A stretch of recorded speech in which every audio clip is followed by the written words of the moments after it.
राना साहब बात कर रहे हैं वो ना, मैंने इदारा शुमारियात की एक रिपोर्ट दे दी राना साहब को, वो पढ़ रहे हैं और उसके ऊपर रेटों का वो तनासुब देख रहे थे कि 12 अशिया महंगी हुई, 12 सस्ती हुई, 27 की कीमतों में इस्तेहकाम रहा। मैंने कहा सरकारी रेट है। अब वो ये मुझ पे गुस्सा इस तरह करते हैं जैसे ये रेट मैं जारी कर रहा हूँ या मैं बढ़ा रहा हूँ। सर आपके इलाके में कुछ सस्ता हुआ है? यहाँ दहशतगर्दी हो रही है ना, आपको पता नहीं है, जो लोग मर रहे हैं बेचारे, यही मुझे सस्ता नजर आ रहा है। बाकी तो बहुत बुरे हालात हैं। आप देखें, ये दावा करते रहे हैं कि जी हम तो 12 से भी कम उस पे ले आए महंगाई को, तो ये तो आज जो इन्होंने जो जारी किया उस 15 तक पहुंचा दिया। तो ये जो कह रहे थे पूरे महीने लगे हुए थे कि जी हमने रेटें कम कर दी, वो वफाकी वज़रा सामने आ जाए ना। वो जो कह रहे थे कि महंगाई अब ख़त्म हो रही है, बस अब तो डाउन चली गई है, अब चीज़ें सारी सस्ती हो जाएंगी। मैंने तो कल भी आटा ख़रीदा था, इसी तरह जो उसके घी वगैरह ऑयल हम ख़रीदते हैं, प्याज टमाटर से लेके, मैं तो सारी चीज़ें खुद ख़रीदता हूँ। लेकिन किसी चीज़ की कीमत मुझे कम नज़र नहीं आई। जो बिल मैं देता था वही बिल जो है वो अभी भी मैं दे रहा हूँ। और पीटीआई के दौर का मुकाबला हम करें तो उससे बिल डबल ट्रिपल हो गया है। जरा शौकत अली साहब, आप ना खुद खरीदने जाते हैं, वो जो है ना जिनको कीमतें कम लग रही हैं उनको कोई खरीद के दे देता है इसलिए उनको कीमतें कम लग रही हैं ना, फ़र्क इतना सा है। देखें, हमारा तो मखसूस चीज़ें होती हैं घर के लिए, बस वो चीज़ें जो है ना हर महीने आती हैं, और बल्कि हम 15-15 दिन आती हैं। पहले हम महीने के खरीदते थे, 15 दिन की खरीदते हैं, क्योंकि वो बिल जो है वही आ रहा है जो 15 महीने के खरीदते थे, वही बिल अब उससे ज़्यादा आ रहा है 15 दिन का। तो देखिए आवाम परेशान है, अब ये चीज़ें देखनी पड़ेगी। अब ये इस पर सिर्फ बातें करने से या टीवी पे आके दावे करने से कि जी बहुत चीज़ें सस्ती हो गई, अब आलमी मार्केट में तेल की कीमतें देखें कितनी गिर गई हैं। ये पाकिस्तान में क्योंकि इनका कमीशन होता है, इन्होंने खाना पीना होता है, इन्होंने 12 सौसे बनाने होते हैं, इन्होंने अब ये देखें ना, एक जब जाता है बाहर तो जाहिर है फ्री में तो नहीं जाता है ना, खाली हाथ जाता है। तो यहाँ कुछ कमाएंगे तो जाएंगे बाहर ना, तो बेचारे गरीब रुल रहा है, उसको कोई पूछने वाला नहीं। बल्कि गरीबों का काम क्या है पाकिस्तान में, तो हैरान हूँ। अभी भी हमें कोई जीने दे रहा है तो बहुत शुक्रिया इन सबका। शौकत यूसुफज़ई साहब क्या कहेंगे ये PIA के बिड के ऊपर, जिस पे 10 अरब की बोली लगी और सुनने में ये आ रहा है कि KP गवर्नमेंट इंटरेस्टेड है उसे खरीदने में?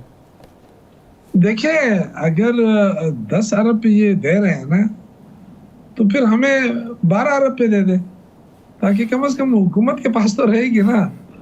और एक सूबा जो है वो ऑफर दे रहा है, बिल्कुल दे रहा है, और हम चाहते हैं, हमारी ख्वाहिश है कि जो देखें इस तमाम तर सूरत हाल के बावजूद कितनी मुश्किलात हैं सूबे में, इसके बावजूद हम हेल्थ कार्ड दे रहे हैं, एजुकेशन कार्ड हमने अनाउंस कर दिया है।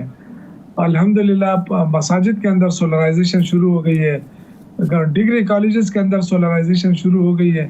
तो ये तो सिर्फ टिकटॉक से हद तक नहीं है ना, ये तो अमली काम है ना, जो आज अली अमीन गंडापुर साहब ने जाके खुद इफ्तिताह कराया, कल डिग्री कॉलेजों में खुद जाके इफ्तिताह कराया सोलराइजेशन का। तो ये आवाम को अगर आप फैसिलिटेट करें, क्योंकि हम जब पढ़ते थे तो हमारे गांव में बिजली नहीं होती थी, और उसके बाद जब बिजली आई तो फिर पंखे नहीं लगे होते थे, फिर आहिस्ता आहिस्ता अब आप देखें अल्हम्दुलिल्लाह कि सोलराइजेशन, बिजली भी आ गई लेकिन साथ साथ सोलर सिस्टम भी आ गया।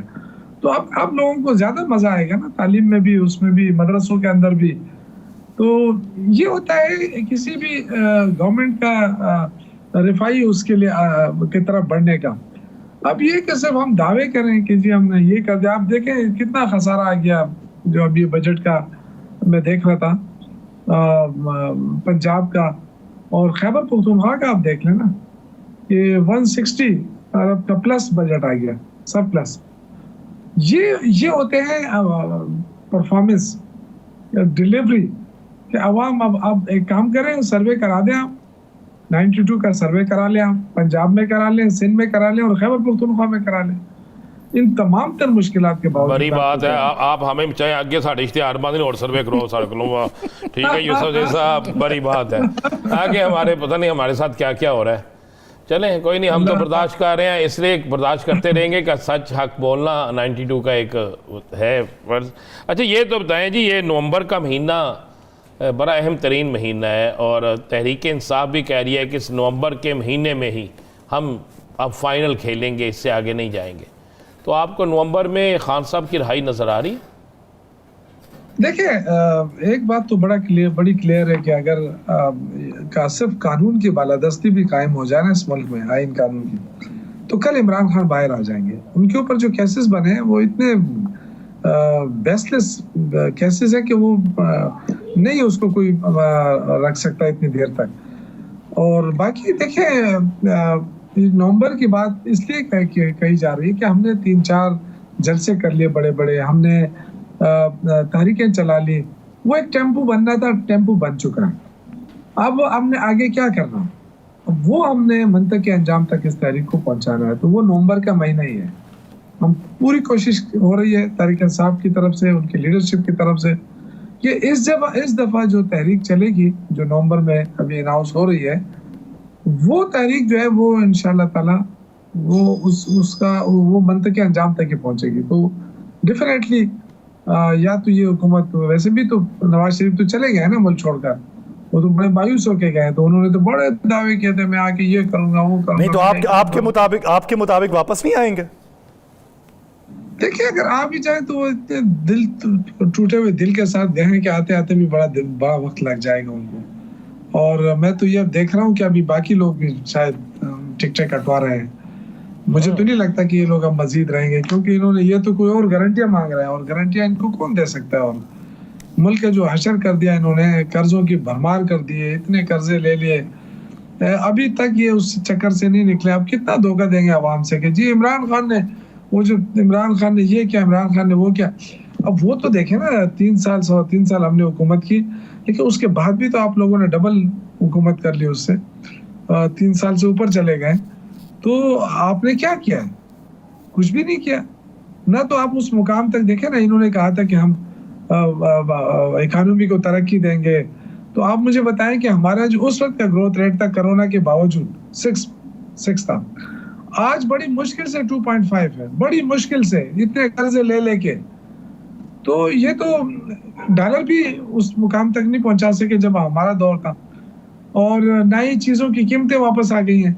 तो ये आवाम को किस लिए धोखे में रखा? ये तो कह रहे थे कि इमरान खान को हम इसलिए हटा रहे हैं कि हम महंगाई खत्म करेंगे, हम आवाम को फैसिलिटेट करेंगे।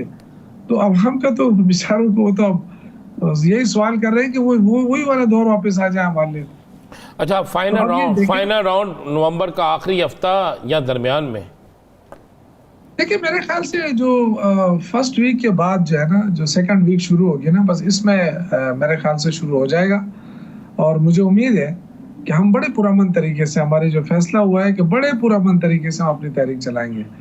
और ये हुकूमत के, आपको पता है पंजाब की पुलिस अगर वो ज्यादती करेगी तो वो उनका अपनी मर्जी है, लेकिन हम ये चाहेंगे कि आइन और कानून से मावरा काम कोई भी ना हो, और हम भी नहीं करेंगे, और हम एक्सपेक्ट भी नहीं कर रहे हैं कि जो छतरी थी सुप्रीम कोर्ट की हुकूमत को मैसर थी, वो छतरी तो चली गई है।